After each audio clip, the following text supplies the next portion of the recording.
Hello and welcome to the Adam Ruins Everything podcast. I am your host, Adam Conover. This is a podcast where I talk to some of the most fascinating people in the world about some of the most fascinating topics in the world. You might have heard of my TV show, Adam Ruins Everything, on True TV. If you haven't, check it out at truetv.com/Adam Ruins Everything or watch clips and episodes on the Watch True TV app. On that show, I tell you the awful truth about everything you never wanted to have to need to know. I think something like that's one of our taglines. I forget. Anyway, on that show, I talk to these awesome experts for like 90 seconds, 2 minutes. On this podcast, I talk to them for a whole lot longer, and we really get into it. Today's guest is John Bohannon, a science journalist who appeared on the nutrition episode of Adam Ruins Everything, where we talked about the flaws in science journalism and especially nutrition journalism. This guy is so fascinating. He's really a really interesting person. He's a PhD. He's a science journalist, a contributing correspondent at Science Magazine, writes for other magazines like Wired, but he also has such a cool approach to science and journalism and the problems with both of them. He's always doing the most fascinating projects and stunts to highlight the issues in science and in science reporting and in journals, and he's also just got this really fascinating, wide-ranging mind. I don't know. He's one of my favorite people to talk to when we were off set, so I'm really excited for you to hear our conversation, and so here it is. Let's take it away. Well, I am here with John Bohannon. How you doing, John? Good. Hey, good morning. Good morning. So you were on the nutrition episode of the show where the main thing I want to talk about, because I get a lot of questions about this, is the fake paper that we had published, the script for the episode that we had published in a fraudulent medical journal, which basically you helped us arrange and put together. Can you sort of walk through how that process went? Yeah, it was shockingly easy, but maybe the more shocking thing is that I actually wasn't shocked. I am no longer shocked by how easy it is to print pretty much anything you want in something that looks like a journal. The malfeasance of the journal industry is so huge that it's not even like a black market thing where you got to know a guy. You can just straight up do it. Totally. It's super easy. So what was the process? Well, I just want to say, to be fair to the journal industry, it's not that the whole thing is totally corrupt. It's more like there still is this same old core of reputable journals that are doing what they should. It's just that there's this huge cottage industry of bad guys that have kind of grown on the fringes. Yes. And because of the internet, they're totally easy to find. And so you can get this false sense that the entire scientific, edifice is corrupt to its core. I don't think that's the case. Yeah. But as we demonstrated on the show, it's actually really easy to fool the public. You can get anything you want published. It's kind of this thing where there's the old science and nature and the whatever the good ones that are being published by universities, and then there's an enormous sort of wading pool full of shit of these bad journals that are just money making schemes that are sort of being parasites on the rest of the journal industry. Correct? Totally. And it's kind of like the internet itself. It's there's plenty to trust on the internet, but there's also just 10 times or 1,000 times more crap that you can, get scammed by. Right. And the problem is when journalists can't tell the difference between the good guys and the bad guys and are just taking whatever shitty information and running with it. Yeah, exactly. So how do we make this happen?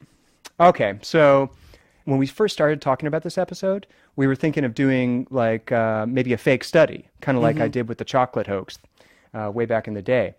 And what finally emerged with your clever writing team is, hey, why don't we just get the show itself published as a scientific paper in the most bizarre meta, statement on the problem itself. Right. We literally took the script to the episode and we converted it just formatting-wise into a paper. I think we made up a title. Yep. We made up an abstract. The authors were your name, my name, and Eliza Skinner's name, the writer of the episode. But then everything else was just copied and pasted dialogue and stage directions from the script in paragraph form rather than in script form. And then I think we made up, 2 charts? There was a chart. Yeah. And there were 2 bogus charts, and that's it. And and we used our real names. Yeah. And by the way, this was published and we have a PDF of it. I think the journal maybe never took it down. If they did, whatever, we're going to figure it out and we'll put a link to it in the show notes. I think they did take it down. They did take it down because they figured out that we had conned them. But yeah, we'll put a link to it in the show notes if you want to check it out yourself. Adam, did you ever get your money back? Because you had to pay some money to get that published. The budget of the show it's not my money. It's Ted Turner's money at the end of the day. But, that Turner being our parent company, if you guys aren't familiar with media conglomerate structure. It was. I think it was worth it for the demo. It was like a couple $100 maybe. Yeah, something like that. It's not that bad to prove a scathing point about problems in the science journal world. So we took that paper, and then what did we do with it? Yeah, so we took the script of a show about sham journals, and we submitted it to a sham journal.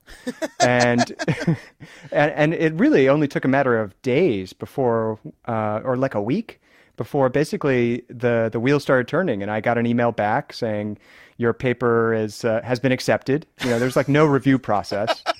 Yeah, but accepted implies someone has read it. There's like a panel of judges, and they said, yes, okay, we find this one worthy.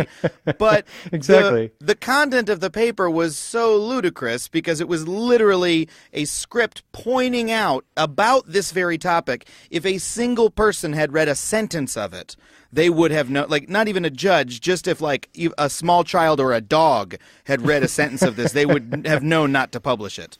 Okay, I see three scenarios here. One is like no one actually read it, and it just is getting fed into this like money-making machine. Right. And we're just getting automatic emails. Yes. It's just a bot. Yeah. Scenario two is that someone actually read it and knew it was a scam, but was like, this scam isn't going to last long. It's a couple $100. I'll take it. Like who do I care? They live in like Russia or something like that. They exactly. They don't have. They're like, I don't care if I'm exposed. Whatever. And they could just make another fake journal like next weekend. It's so easy to do. But scenario number 3 really intrigues me, which is like there's someone with a really philosophical bent and a sense of humor who realized that this was a paper about a problem and suddenly had a turn of heart and was like, I got to take part in this moment. Maybe a fan of your show. Well, the show hadn't come out yet when we did it, so. Yeah, but a fan of your show generally. And so we just submitted it. We got the acceptance, and then they just published it, right? Yep, it came out on the internet. Yep. And I actually sent a link to the paper to a colleague of mine just to like lock it in, like so there could be no doubt that it actually was a published paper on the internet. Right. We took screenshots and everything. Yeah. Yep. And the rest is history. And so when it was published, I mean, it went on a website, but I believe it also ended up sort of, am I wrong that it ended up being cataloged in a couple of like, databases of papers? Like many of the things that happened to a legitimate paper sort of happened to this paper. Am I right or wrong about that? You're right, but it didn't get into the databases that really quote unquote matter to like librarians. None of the major databases that libraries use. Got it. It's not on JSTOR or anything like that. Exactly. It didn't get that far. But it looks legitimate enough that, and here's the point, we can cite it. We cited it on the show as though it were a real paper. You could, you could publish future papers and keep citing it. Right. We could publish another paper that cites our initial first paper, which again was, total nonsense. But, the reason it was a demo was we published a script of the episode, which contains no information whatsoever. But someone could publish like a false study that is designed to get press or designed to support some nefarious cause, or they could do it for any number of reasons. And then they could publish another paper that cites that paper, and they could sort of build like an entire sort of shadow scientific field by doing this, if they were so inclined. Totally. That's like the extreme case. I think the more common case is people padding fake CVs. Yes. That's why most people are using these fake journals. Before we started working with you, I had heard about this problem, and I sort of heard it phrased as like a supply and demand problem, where you have all these sort of PhD students coming up who need papers published, or people at various lower rungs of the academic ladder who need papers published, and they need citations in their CVs, but it's very, very hard to get an article published. So this sort of shadow journal world emerges of people who say, well, okay, I'll publish your paper if you pay me a little bit extra, pay me a couple $100. So there is almost a little bit of a need that's being served, except that it's just being served fraudulently. Yeah, no, it's a big need. And I'm not so worried about the low-level academics who are padding CVs. Mm-hmm. The ones that worry me are like, someone in like the Department of Agriculture in Zambia, just some random government building in some random country where things are just getting started. There isn't a long tradition of knowing whether someone's CV actually means something in a particular field. Like, there's a lot of really nuts and bolts institution building happening around the world right now. Things are growing fast. Right. And so the fallback is, well, how many papers have you published? Like, give me a number. And, that counts for something. And you end up with people in power, who don't actually have the skills that they say they have. Right. So you're talking about, say, a developing nation that doesn't have a mature university system yet and is in the process of building one, but, this sort of system ends up enabling sort of frauds or incompetent people to sort of put themselves in positions of power because they could represent to, say the non-scientifically literate in their society. Hey, look at all these papers I've had published. I should sure be the president of whatever university in whatever small country. And more insidious than that is the effect it has on the next generation. Because, imagine your mentor, you know full well that your mentor essentially bought his way into the position to some extent with sham papers, because there's a quota system. You have to publish a paper, every 6 months or something, let's say. Mm-hmm. And, if you're in a fix, you can always just cough up a few $100 and get it done. Well, that practice is going to carry over, and you have this really corrupt effect. Wow. So, yeah, it's not even just about the individual people or the individual studies. It's about the entire culture of the system at that point. Yeah, so that's the level at which I think real harm happens because of these sham journals. But I think it's slow and insidious. Yeah. Is there because you almost, because here's the argument as I understand it. I think we discussed this on set a little bit, that you can hear this argument about the sham journals and say, well, this indicts science overall. Like, if there's sham journals, we can't trust scientists anymore. And I think the argument against that would be, well, you're not supposed to simply trust scientists. You're supposed to look at what they said and verify it and reproduce their experiments, and then the entire community comes to sort of a consensus over what work is valid, and that's how science works. The existence of bad work doesn't negate the enterprise entirely. In fact, the whole enterprise is premised on the idea that there's going to be bad work that's going to be falsified, so it's not that big of a deal. But you'd agree with that, right? Yeah, I totally. But let me throw a counter argument at you. Tell me if you buy this. I'm going to argue that science is actually possibly better because of these sham journals. Or more to the point, check it out. So these sham journals might be a symptom of a system that is just growing so fast and becoming so competitive that you're getting all of these weird effects on the fringes. But the real story here is that science as an enterprise has gotten just massive. And that means that, back in the day, when you could just rely on someone's reputation, like, oh, so-and-so, he's at a fancy university. Oh, so-and-so is, publishing in the one journal that matters in this field. You could just take it as gospel, whatever they said. But, nowadays, if someone publishes something in a major journal, that means they've really jumped through flaming hoops to get there. Because there are tons of other people and tons of other journals competing for the same stuff. It's just and also there's just hugely more money, billions of dollars being pumped into research at a national scale and an international scale. And so that's a huge change compared to even just 200, 150 years ago. And, you've got, like you said, this huge glut of PhDs, the best brains are just flooding into this.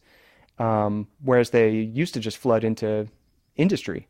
Industry jobs used to be essentially where our best minds went. And so maybe science is actually in a much better place, and it's moving much, much faster. We're covering more ground in terms of shining light on the universe, revealing what wasn't known before. But, there's side effects of this crazy growth. It's adolescence. You're getting acne. Right. And so these journals are a symptom of how vibrant and how much activity there is, that there's scientific activity going on that doesn't have a place to go, and so it ends up in these sham fraudulent journals. Yeah. Or it's a side effect of this massive growing economy of knowledge. Do you buy that? That's the most optimistic take I can come up with. And to be fair, that's a side effect of something good. That's not to say that these sham journals are good for science. If we got rid of them, it would be better, but it speaks to the overall, size and scale of what's happening in science right now. Totally. So the question is, do you buy that? That's my most optimistic take. I mean, I think I buy that. As long as the problem is tamped down. I mean, that's what I was getting at, was that, like, I can imagine in the U.S., we could say, well, this is not the biggest deal because a real scientist can tell the difference between good research and bad research, and only the good research lives as much as is possible. And, we accept that science is an imperfect system that, more and better knowledge will come out of over time, right? That makes sense in the scientific world that I grew up in. But I think the case that you're making is that you made earlier is that in, say a developing nation or a place with a less mature system or et cetera, that it could be much more harmful than that. Yeah. Yeah, no, indeed. That's where the harm is actually happening in real time. Well, I'm here talking to science journalist John Bohannon. We will be back in a moment after this commercial break, so stick around. The three of you enter a cave of a big red dragon and is standing over a hoard of precious golden rubies. And he says, "What do you do, adventurers? I'm a dragon man." I cast fire on him. It's very good. I address the red dragon to say, we're the hosts of The Adventure Zone, a podcast about family playing Dungeons and Dragons. Very good synergy. Commit to the bit. I rolled to charm new listeners. It is very effective, against all odds. Everybody, we're the McElroys. We host The Adventure Zone. It's a podcast where we play Dungeons & Dragons together. It's a comedy podcast. We don't take the rules too seriously because there's a lot of them, and we did not take the time to learn them. Maybe listen to us. We come out every other Thursday on the Maximum Fun Network. You can find us on iTunes or on MaximumFun.org. I think this promo's a critical hit.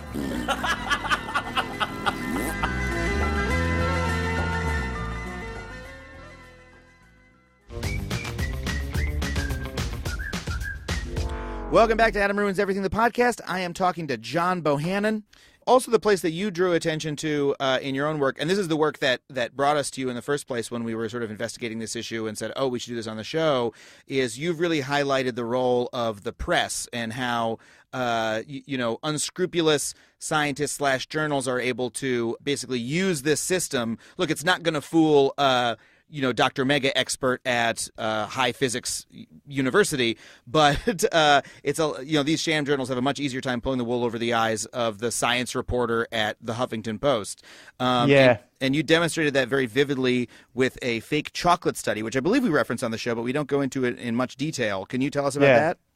Yeah. So if the harm in the developing world from sham journals is like this insidious corruption on the generation scale and like putting people in power who don't actually have the competency they need, in the Western world and in like my world, I think the impact like on a daily basis is happening when people change their diet or decide to go on or off meds or just do something like self-helpy. And when you dig into where they got this information, very often, in fact, too often, it's basically fake science or just really, really bad science, which has been amplified by the media into like a thing. Most recently it was like bacon is going to kill you. You remember that cover of Time? Vaguely. I have such whiplash on bacon. People have been going back and forth on it so much. Yeah, so that's what I see as like the immediate, truth on the ground harm from this in our part of the world. It's basically journalists not doing their job. Yeah. They like take crappy science and they just like blow it up into a headline, usually with some kind of catchy self-help kind of advice attached. And that just translates. People like immediately take this as gospel and change their lives, sometimes for the worse. Yeah, it is shocking how often I hear people come in and just people in conversation will be like, I'm staying away from kale now. Didn't you hear? It's bad for you now. Or some food that they read one thing about. And then the converse is the sort of more, I think it's more pernicious when it's saying that something is bad, because you'll also just see like, oh, eating fish can reduce cancer or whatever. And, I don't know if people are actively going out and buying a ton of fish, as a result of that. But, it seems like everyone's trying to avoid some specific nutrient. And when you say crappy science, like, how crappy are you talking about? Are you saying, like, it's got a bad sample size? Or are you like, this is not even a real researcher? This is not, it's not a real study? So there's a whole range. When you dig into the most popular, like, health fads, often there's no science at all. You dig and dig and dig, and you find this circular reference fest where people are just saying, oh, yeah, this information comes from blah, and then you go to blah and it's like, oh, this information came from them. And it's just like, it just vaporizes. But sometimes and often there's actually some study that's being quoted. And that's what I try to do with this chocolate thing. So I tried to recreate a really typical case of bad science that gets translated into headlines. So in a nutshell, what we did was we did a real study. We were totally honest about this. We recruited them in Germany on Facebook, and we put them on different diets, one of which included a chocolate bar each day. And by the end of the study, we had demonstrated that if you eat chocolate, you lose weight. And we published the paper in a fake journal, and we put out a press release, and we even hired people to promote this new discovery. The internet is full of people who will do anything. So we hired a rap artist. We made a rap about chocolate. We hired a very talented young woman who did an acoustic ballad about how it changed her life when she started eating chocolate. And then we put it out on the newswire, and it totally got picked up within days by all these newspapers, magazines, and even TV talk shows. Wow. Yeah. I remember we saw clippings from them. It was, Huffington Post, like I said, a lot of places just, oh, chocolate can be good for your health. I mean, that's such media crack right there. What outlet is not going to publish that? But the study itself, I want to be clear, was flawed, right? It was not a good study.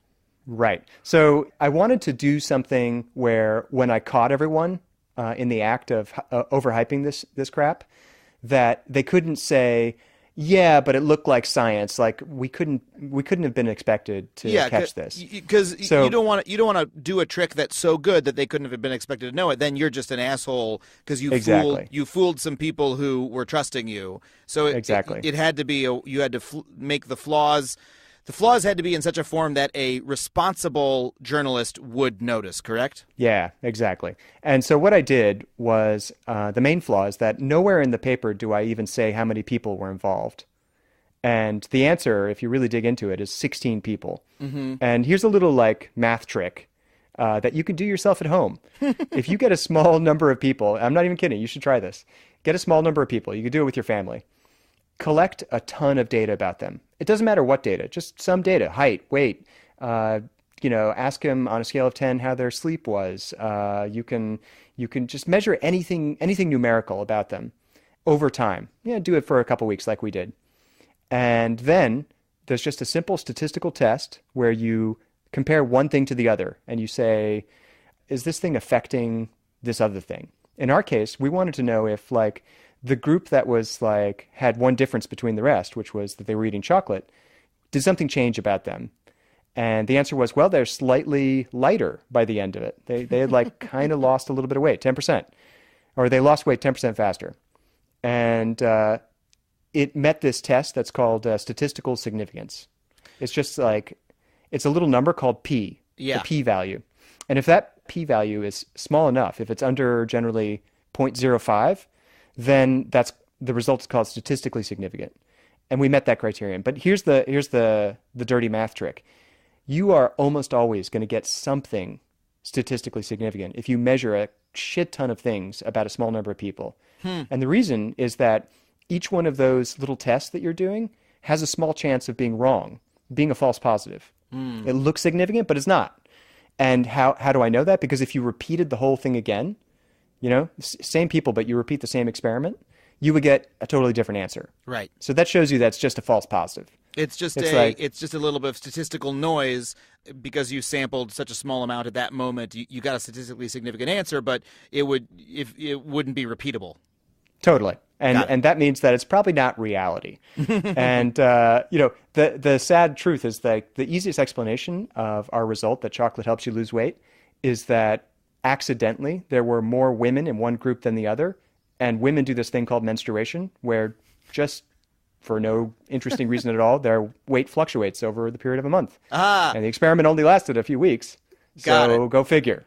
So you happen to, because of, that's what a small sample size does, because of that sort of random bit of variance, you ended up with an effect that didn't mean anything. But really, it could have been anything at all. When you have a sample size that small, you're just going to get these big swings that mean nothing naturally. Is that the point? Yep, that's it. It's funny so how the two factors are, Yeah. You even said they could lose 10% of their weight, or they could lose weight 10% faster. Saying one person lost weight 10% faster than another person could mean so little if they've lost 1 pound and the other person's lost 1.1 pound or something like that.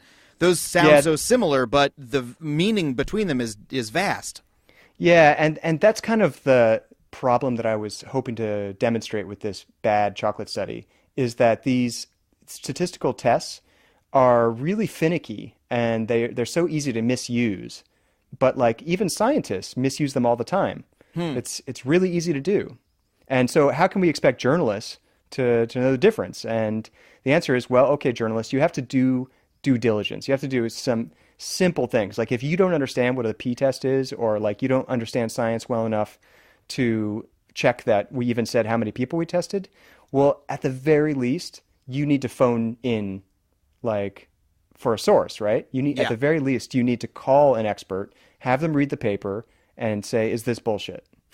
And none of the journalists who covered this paper did that. Not a single one. And my understanding would be that, you know, the flaws in your study are flaws that a scientifically literate person, right, someone who's scientifically literate to any degree, probably should have been able to detect them, right? Oh, yeah. Any scientist really who has ever published a paper. Got it. Like my sister, for instance, she has a PhD in physics, but she's now doing science journalism at Science News. And, you know, she's a physicist. She doesn't know that field. But if she were to look at this paper, she would say, oh, this sample size versus this p-value, this is clearly, you know, no good, and I'm not going to write about this. Oh, yeah. She would smell this a mile away. And so, but it sounds like, you know, one of the problems is that, especially when it comes to health and nutrition facts, that you sort of have, in a lot of cases, this is just my sort of assumption, and, you know, maybe it's a little bit based on stereotype, but that the people writing those pieces are, you know, almost lifestyle reporters who are, you know, sort of looking for a fun, breezy piece. And, you know, not only are they not scientifically literate, they're not even, you know, considering their job to be to, you know, uncover malfeasance in the science industry.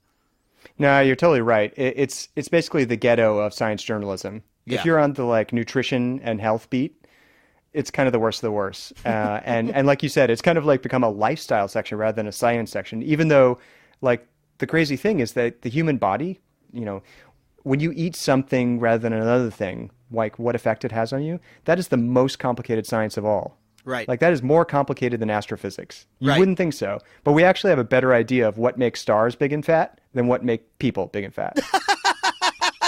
That's incredible. I mean, that's an incredible way to put it. But it's also definitely true. I mean, you get the sense when, you know, honestly, if you try to find out any piece of information about how humans, especially processed food, I mean, let alone the rest of health and medicine, but if you're just looking at nutrition, it seems like one of the fuzziest science, like that the difficulty of the field is so high because, you know, people's bodies are so different and the foods that they're ingesting are so enormously complex, and the systems that are processing the food, and, you know, I mean, like you said, you know, hormones affect it, you know, the actual intake of food affects it, we affect each other, just to make it even more complicated. Yeah.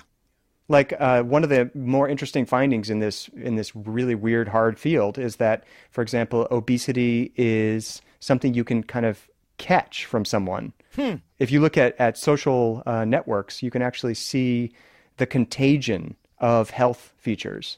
So like smoking and obesity, these things seem to have a network effect. And that goes to show that it's not, you can't just treat any one person as an island. We're all affecting each other. And the other thing that makes this field, aside from all the complexity you just noted, what makes it so hard to do as science is like you just can't treat people like lab rats. Like if you really want to understand the connection between diet and health, you have to have either prisoners or you have to have like a multi-billion-dollar project that just incentivizes people to let you totally control their lives. And that just doesn't happen. Right. Yeah, I've heard reference to, you know, there'll be studies. I'm trying to remember what study it was. And for some reason, the word nurse is coming to mind, that there was. Yep. Do you know what I'm talking about? Yeah, totally. The nurses study. This is one of the biggest ever. Just thousands and thousands of nurses agreed to be tracked longitudinally over time, very long time, decades. and they kept track of, what they were eating. Of course, the nurses had to just tell the scientists what they were eating. So it's self-reporting, which has its problems. Yeah. And then they tried to find out what were the health outcomes. So, and then they did stats on it. So, it's like, well, do the nurses who have this feature end up getting heart attacks less often? Do nurses with this kind of diet end up having these problems? And the sad thing is, after all that work, and it was a huge amount of work, they got no clear answers about diet and health. God damn Seriously, it.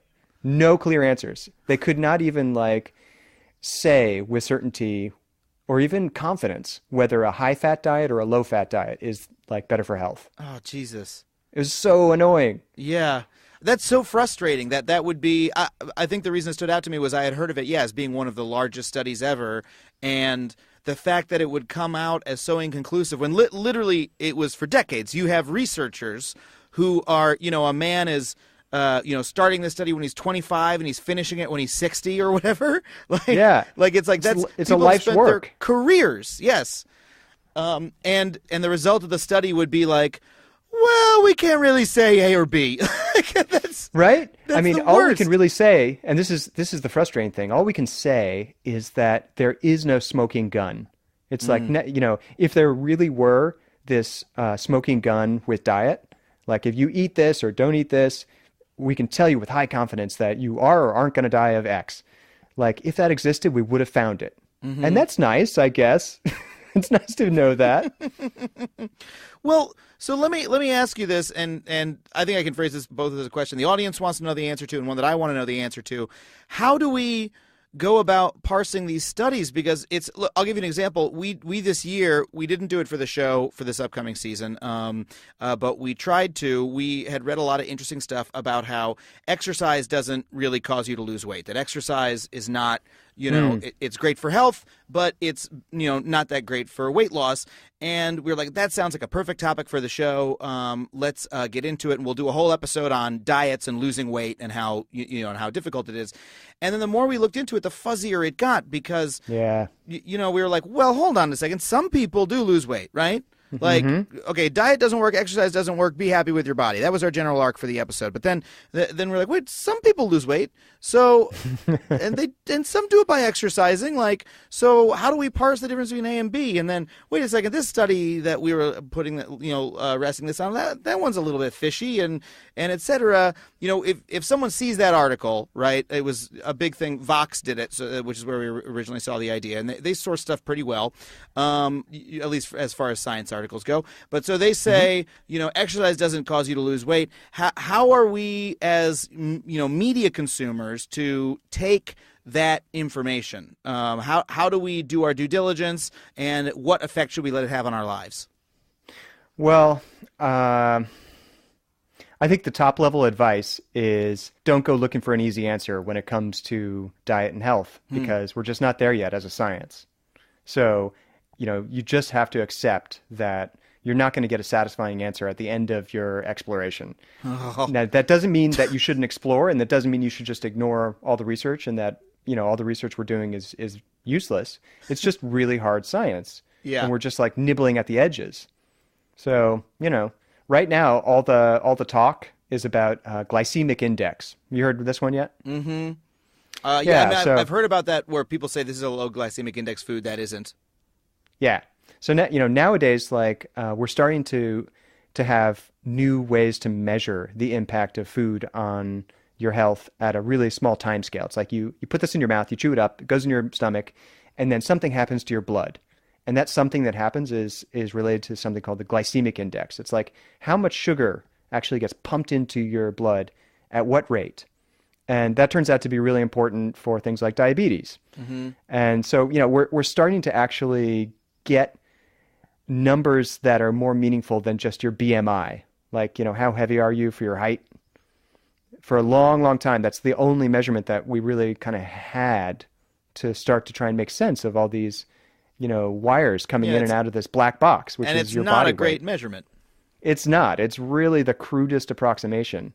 So, we're starting to make progress on the mechanisms, because that's what you really need ultimately is not just food goes in and weight change comes out. Yeah. And, that's just not enough information. It turns out to be super complicated. So So now it's- we need to actually hack this thing, start teasing apart the wires and figure out what actually is making the change. So it's almost as though we're finally starting to do in the nutrition science or the science of health, like the very basic science that will one day allow us to perhaps draw broader conclusions. But Yep. maybe as a piece of advice, it's almost look for the more basic the science, the better when you're hearing it about nutrition. I mean, sort of. If what you're after is like, what should I do in my daily life? At this point, don't turn to science. Because I have to say, at this point, when it comes to food and exercise, Yeah. and lifestyle, I actually went to a conference where the goal of the conference was to reach something called a consensus document. So it was like all the brightest minds, or a bunch of them, Yeah. in a room trying to figure out what can we say in What can terms we of what agree you on? should Yeah. eat. Yeah. And the thing that came out was so watered down, it was almost meaningless. And all it really said was essentially, we know that a mixed diet of fruits and vegetables in moderation is the way to go. That's how long have you been saying that? Have you made no progress since the 1920s? Jesus Christ. Well, that's very distressing to know that this entire field is basically, we can't learn anything from it at the present moment. But I'm glad to know that. I mean, at least having that skepticism is better than tilting at windmills and trying to avoid foods unnecessarily. It's just so the problem is that people are so upset about this part of science. Americans right now are so upset about food all the time. I am too. My dad has diabetes. My sister, it's all we talk about. Yes. It's all we talk about. it's we so don't talk about black holes and astrophysics. We talk about diabetes and blood sugar. I mean, I guess that's why we're upset about it. If we were, because we figured out Newtonian physics a while ago, so people don't walk around going "Oh, how does acceleration work?" They're not frustrated because it's just basic science that we know now. But they're like, "Why do I have diabetes? Why does my stomach hurt? Why am I pooping bad?" Because we don't know. Nobody Yeah. knows. It's so No, we frustrating. totally have no idea. In fact, one of the hot ideas is a poop transfer right now. Oh. If I'm pooping good and you poop bad, what if I give you poop? I That's a real idea. That's no, a I know. real thing. And I've heard that it's revolutionary. I've heard that people who get the poop transplants, literally they take poop out of one person's butt, put it in the other person's butt, and I believe it Yep. colonizes their Yep. their guts with microbes that help them. And that for some people, what I read once, and you're telling me I should not believe what I read, but what I read was that for people with very serious forms of, I guess, Crohn's disease or similar diseases, that it was like a miracle cure. Yeah, and for all we know, that may actually be the real deal. We just need a lot more research. Yeah, I mean, the whole gut flora thing is it's incredible that, we're learning all these things about what's in our own guts that affect our health. It's almost as though we're exploring the uncharted regions of our own bodies. It's Literally. our own bodies are the deep sea or the far off stars where we don't even know how our bodies work yet. It's really fascinating. Well, and go figure, there are trillions of alien invaders living peacefully in your butt. And what they do, it definitely powerfully shapes your health. And so God, talk about undiscovered country. We really have to explore our poop. Can we talk really quickly? We're running out of time. Can we talk really quickly about your work on Sci-Hub? I know that's an Yeah. article that you just published, and can you just Yeah. summarize? I found this really fascinating. So one of the crazier consequences of this massive growth of the enterprise of science is that publishing papers in journals has become a really big business. So the biggest dog around is a company called Elsevier, and they pull in billions of dollars. In fact, at one point recently, they were more profitable than Apple. So this is big business. And yeah. these are just the people publishing the papers. These aren't the Yep. researchers or the universities. These are the guys printing out the journals on 8x11 paper and Yep. accepting them and reviewing them and all those other things. Yep. And you want to know why it's so profitable? Check out this gig. You have a free labor force, okay? All these scientists. You don't pay them a dime. They go out and they find other scientists to read papers And other scientists are like feeding you these papers, and they really want badly for you to accept this paper. And no money has changed hands at this point, right? All this work is happening for free. And then you publish the paper, and nowadays that's largely in the form of just putting it on the internet, Right. which is almost free compared to like printing all these journals and You trucking need a them out copy all of over the Adobe world. Acrobat. Yep. And then, this is the craziest part, the same people who did all this crap for free are your customers, and they pay big money to be able to read their own work. That, I'm not kidding. That is the business model. That is how you get a multi-billion-dollar business, Right. where all you do is basically use Adobe Acrobat. Right. Okay, now to be fair to them, there's a lot of work that actually does happen. So, Yeah. they have professional editors who are making sure the paper looks good. And they're making sure good that journals. We're talking about the Yeah. good part of the industry here. These are the some of the reputable best journals in the world. Yes. Yeah, totally. And so the result of this system, I know it's very expensive. The result is that that paper piracy is huge. Yeah, totally. And it's not just like in the developing world. So what I wanted to know is like, who is pirating all these papers? So there's one huge pirate site that has emerged called Sci-Hub, and you go there and you just put in like the name of a paper or what's called the DOI code of the paper, and boom, you've got the paper for free instantly. Wow. And like normally you'd have to pay like $30 for a paper. And so Just for a you can PDF. imagine like, yeah. So just like BitTorrent or like Pirate Bay, these things have just like exploded on the web. Like piracy is so easy and useful that it's grown really fast. Right. So because, I actually, I mean, this is work that people need to do their basic scientific work, or that students need to do their papers, their dissertations, or papers are the building blocks of science. If you can't read previous work, you can't do it at all. yeah, exactly. So, Sci-Hub is the biggest in the world, and it was created by and it's still run by one person, Alexandra Elbakyan. She's from Kazakhstan. She was a neuroscientist, and she just started the site, and she's on the run. She's kind of like the Edward Snowden of academic publishing, but no one knows exactly where she is. I think she's in Russia. And is she similar in that some would consider her a freedom fighter, and others would Totally. consider her a criminal? Wow. Totally. It's exactly like that. The industry calls her a crook, and like all the scientists who care about this issue, by and large, call her Robin Hood. Wow. She's like stealing all this work that is actually their work and giving it back to them for free. And so I tracked her down. I actually started working with her. Wow. And one of the things I wanted to know as a journalist was like, who is it exactly who's downloading all these papers? Like, if you were to make a world map of, who's downloading all this stuff, what does it look like? Is it like everyone in the poor countries only, or what? And so I talked her into giving me just tons of data, which I then converted into a map. And the surprise was, like, it's not just in the developing world. It is everywhere. Even people who clearly are at universities. Like, Right. A lot of the most intense downloading was happening actually from IP addresses of universities Wow. in the United States who definitely have subscriptions to the papers. They could be getting them for free. They've already paid for it. Sure. So then, it's just easier that way. you got it. It's just so much easier because these companies, in order to keep this, crazy billion-dollar business model running, have to totally carefully control who has access. And so if you're just like a legitimate scientist at a university, you have to jump through all these hoops, entering passwords and VPNing in and whatever in order Right. to get access to the stuff you've already paid for. When alternatively, you could just like go to Sci-Hub and boom, you've got the paper. Yeah, it's And so- it's the example of, well, I could go get the CD out of the library, but you know what? I know how BitTorrent works, so I'll just get it that way instead of ripping it. It's faster and easier. Totally. It's And so that's piracy what's offering happening. the better solution than the private market. Yeah, totally. And it was also like as a bonus for me, I got to like actually look at like the world's pirate science reading list. So for example, there was someone in Benghazi, Libya, downloading papers about bridging the air gap between computers, which is a really cool technical problem. But like, by the way, the reason you want to know how to do that is to hack computers.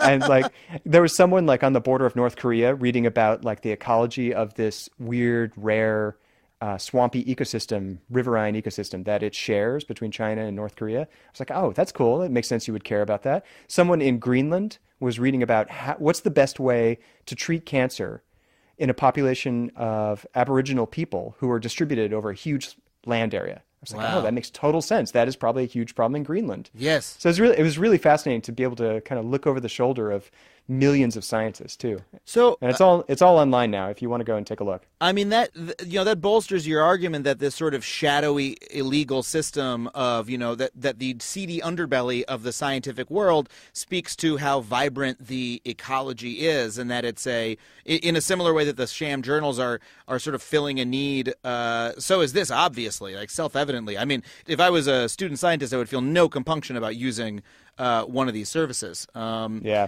Do you think it's something that like the industry will eventually be able to fill in the same way that, no one's, some people are still using BitTorrent, but most people are like, oh, Spotify is better, right? Like now that we have Spotify, we don't need to go on BitTorrent anymore. It's actually faster and more convenient. Finally, the industry has given us what we wanted.